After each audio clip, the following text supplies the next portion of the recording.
I ask you a question. I'm not as well versed in women in the WNBA. I'm actually just enjoying watching the game. Is Caitlin Clark not making the USA roster more Isaiah Thomas not making it? No. Or more Kyrie not making it? Nope. Let me break this down. Not even comparable. Neither. Yeah, go ahead, Sharí.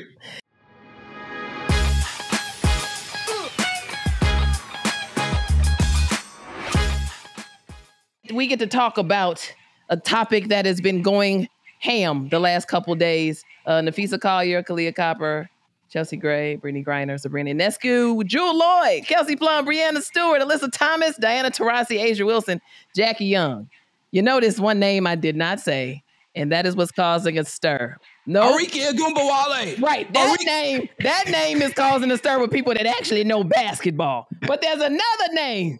Right. But there's another name that's causing a stir for people who may have trouble understanding and comprehending actually what it takes to make Team USA. And I'm talking about Caitlin Clark. Did not make the roster. Chris, I'm jumping to you first. Your initial thoughts and what say you to how this will play into the women's basketball space overall? Oh, I think that's doing a lot of people, a lot of accomplished and respected journalists are really showing their behinds in the worst way possible about how, do they not care about growing the game? Do they not? People, the objective is to win a gold medal. Yes. They have done that 7 times in a row. They're going for their 8th straight. That doesn't get talked about enough as one of the greatest dynasties ever in international play. Yes. Another thing, the physical play in the international level is much worse than the W. Yeah. So you want to put Caitlin on there? She'll come back in a neck brace, and we don't want that. We actually need her for the season. That's what I'm saying. We want her to play. We want her to be healthy. Yeah. And let her have a break. But and look, if it's a business for business reasons, okay, I understand. But it's not going to make or break the women's game going to new heights. Nope. There'll be other opportunities for Caitlin Clark in the Olympics. This is not her last opportunity. So please, and for the love of God, could you have some sense and understanding of how this works? This is not a popularity contest. Nope. The Olympic Committee, they do not care. The basketball, for Team USA, they don't care about ratings. As Chiney Ogwumike put it greatly the other night, their business is to win gold. Absolutely. And that is of the utmost importance. And the other thing that I think people are missing is how they say, well, Candace Parker, she was on the roster, or, she made it, coming from college, or Brianna Stewart, Sylvia Fowles, yes, but they also were part of that 3-year process going to training camps. Caitlin Clark has not done that, right? Because her teams have been in the Final Four, so she hasn't been able to participate. And she already pointed out recently how I don't really know her. I don't have a familiarity with her style outside of, of course, just watching on TV. So she hasn't been in the trenches with us. And again, that's not a shot at her. It's just a reality. She did not deserve to make the roster. No.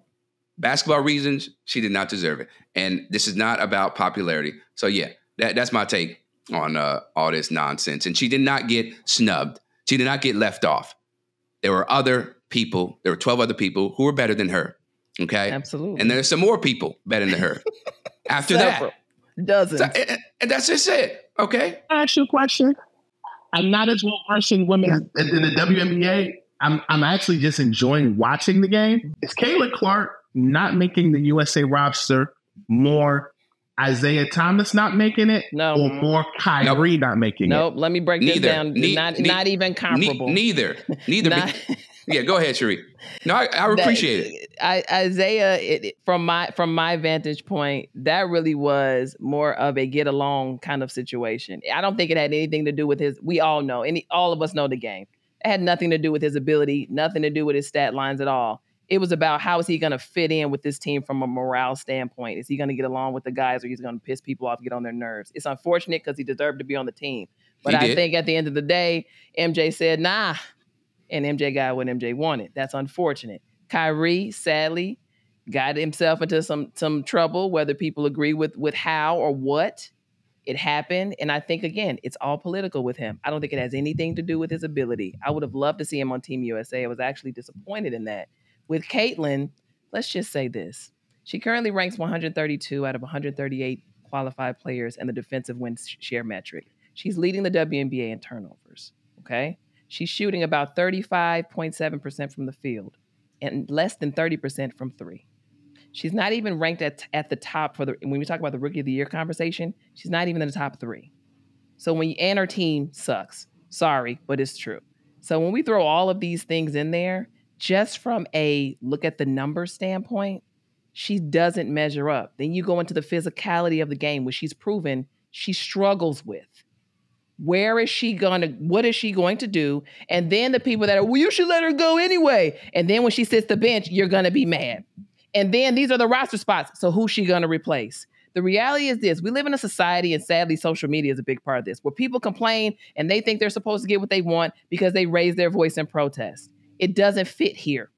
Protest doesn't fit everywhere. You have the right to protest, but you don't have the right to get your way just because you want your way. And in this instance, I don't care about what it means for, like Chris said, to the game and grow the game. The game is growing. It's going to continue to grow. And the people that are saying, I'm not going to watch, no one's going to miss you because you don't watch basketball. You watch Caitlin Clark. You aren't going to watch anyway. The world will be watching. No one's going to lose anything. Everything's going to be fine. And these ladies are going to get a gold medal. Stop it. Everybody if you're going to be involved with this game, even if you just like Caitlin Clark, just get to know the game. Learn. Don't sit up here and have a tantrum because there's somebody who actually didn't deserve an opportunity didn't get one. We talked about Enrique. If anybody should be protesting, mad, I'm not going to watch, I can't believe, grow the game, that's who you should be protesting behind and getting upset.